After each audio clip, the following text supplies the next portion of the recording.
ನಮಸ್ಕಾರ. ಜಿನಿ ನ್ಯೂಸ್ ವೀಕ್ಷಕರಿಗೆ ಸ್ವಾಗತ. ಇಂದು ವಿಧಾನಸೌಧದಲ್ಲಿ ಹೈ ಡ್ರಾಮಾ ನಡೆದಿದೆ.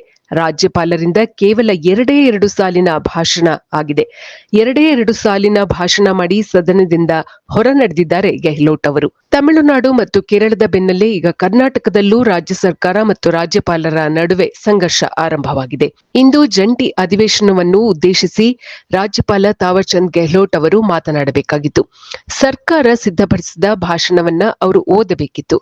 ಆದರೆ ಭಾಷಣದ ಕೇವಲ ಆರಂಭದ 2 ಸಾಲುಗಳನ್ನು ಓದಿ ಸದನದಿಂದ ಹೊರ ನಡೆದು ಅಚ್ಚರಿ ಮೂಡಿಸಿದ್ದಾರೆ ಗೆಹ್ಲೋಟ್ ಅವರು. ಇಂದು ಬೆಳಗ್ಗೆ 11 ಗಂಟೆಗೆ ಅದ್ದೂರಿ ಮೆರವಣಿಗೆಯೊಂದಿಗೆ ಸದನಕ್ಕೆ ಆಗಮಿಸಿದ ರಾಜ್ಯಪಾಲರನ್ನು ಮುಖ್ಯಮಂತ್ರಿ ಸಿದ್ದರಾಮಯ್ಯ, ಸ್ಪೀಕರ್ ಯುಟಿ ಖಾದರ್, ಮುಖ್ಯ ಕಾರ್ಯದರ್ಶಿ ಶಾಲಿನಿ ರಜನೀಶ್ ಹಾಗೂ ಇತರರು ಸ್ವಾಗತಿಸಿದ್ದಾರೆ. ಆದರೆ ಭಾಷಣ ಆರಂಭಿಸಿದ ರಾಜ್ಯಪಾಲರು ಕೇವಲ 2 ಸಾಲುಗಳನ್ನು ಮಾತ್ರ ಓದಿದ್ದಾರೆ. ಜಂಟಿ ಅಧಿವೇಶನಕ್ಕೆ ಆಗಮಿಸಿರುವ ಎಲ್ಲರಿಗೂ ಸ್ವಾಗತ. ನನ್ನ ಸರ್ಕಾರವು ರಾಜ್ಯದ ಆರ್ಥಿಕ ಮತ್ತು ಸಾಮಾಜಿಕ ಅಭಿವೃದ್ಧಿಗೆ ಬದ್ಧವಾಗಿದೆ. ಜೈ ಹಿಂದ್, ಜೈ ಕರ್ನಾಟಕ ಎಂದು ಓದಿ ರಾಜ್ಯಪಾಲರು ಅಲ್ಲಿಂದ ನಿರ್ಗಮಿಸಿದ್ದಾರೆ. ರಾಜ್ಯ ಸರ್ಕಾರ ಅವರಿಗೆ ಸುಮಾರು 100 ಪುಟಗಳ ಸುದೀರ್ಘ ಭಾಷಣದ ಪ್ರತಿಯನ್ನ ಕೊಟ್ಟಿತ್ತು. ಆದರೆ ರಾಜ್ಯಪಾಲರು ಅದನ್ನು ಮುಟ್ಟಲೂ ಇಲ್ಲ, ಪೂರ್ತಿ ಓದಲೂ ಇಲ್ಲ. ರಾಜ್ಯಪಾಲರು ಭಾಷಣವನ್ನು ಮುಗಿಸಿ ವೇದಿಕೆಯಿಂದ ಕೆಳಗಿಳಿಯುತ್ತಿದ್ದಂತೆ ಕಾಂಗ್ರೆಸ್ ಮುಖಂಡ ಬಿಕೆ ಹರಿಪ್ರಸಾದ್ ರಾಜ್ಯಪಾಲರನ್ನು ತಡೆಯುವ ಪ್ರಯತ್ನವನ್ನು ಮಾಡಿದ್ದಾರೆ.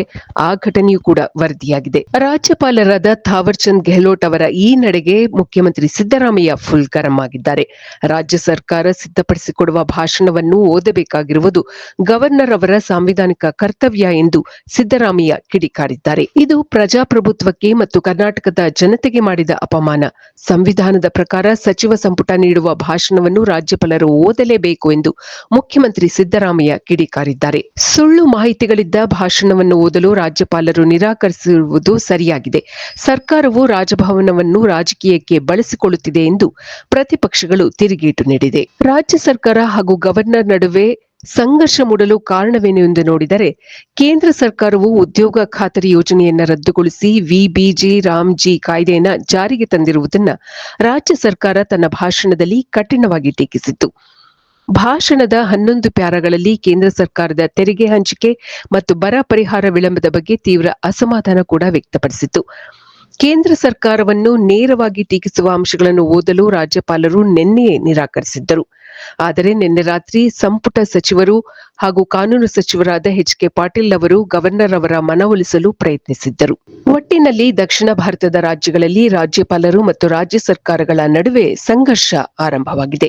ಇಂದು ವಿಧಾನಸೌಧದಲ್ಲಿ ನಡೆದ ಹೈಡ್ರಾಮಾ ಇದರ ಮತ್ತೊಂದು ಭಾಗ ಎಂದು ಸಾರ್ವಜನಿಕರು ಇಂದು ವಿಧಾನಸೌಧದಲ್ಲಿ ನಡೆದ ಹೈಡ್ರಾಮಾದ ಬಗ್ಗೆ ವಿಶ್ಲೇಷಣೆ ನೀಡುತ್ತಿದ್ದಾರೆ.